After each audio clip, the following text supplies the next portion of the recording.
শোনো, আজকে আমার মেয়ে তোমাদের সাথে গীতার দুটো শ্লোক শেয়ার করবে। একটা হচ্ছে প্রথম অধ্যায়ের প্রথম শ্লোক। বাবু বলো, ধর্মক্ষেত্রটা বলো। হুম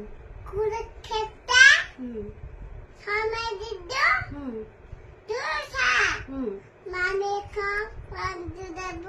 পাণ্ডব বহিষ্ঠব। Very good. আচ্ছা, আর একটা হচ্ছে গীতার শেষ অধ্যায়ে মোক্ষ যোগের একটা শ্লোক। সেই শ্লোকটা কত নাম্বার ঠিক মনে পড়ছে না, মনে হচ্ছে 66 নাম্বার শ্লোক। তো সেই শ্লোকটা বলবে। বলো, সর্বধর্মান্যটা বলো।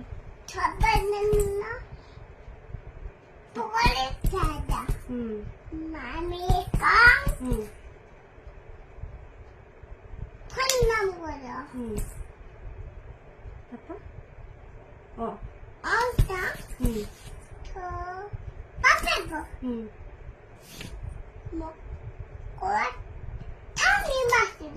বাহ। আর হরে কৃষ্ণটা বলে দাও একবার। হুম হরে কৃষ্ণ। তারপর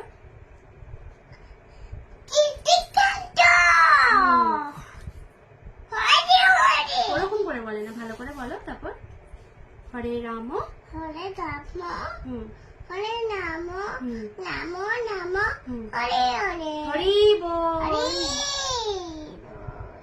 জয় শ্রীমতী রাধা রানী কি, জয় জয় শ্রী কৃষ্ণ কি, জয় জয় শিল প্রভুপাদ কি। আমি শুয়ে করি ও বাবা, শুয়ে শুয়ে পড়বে।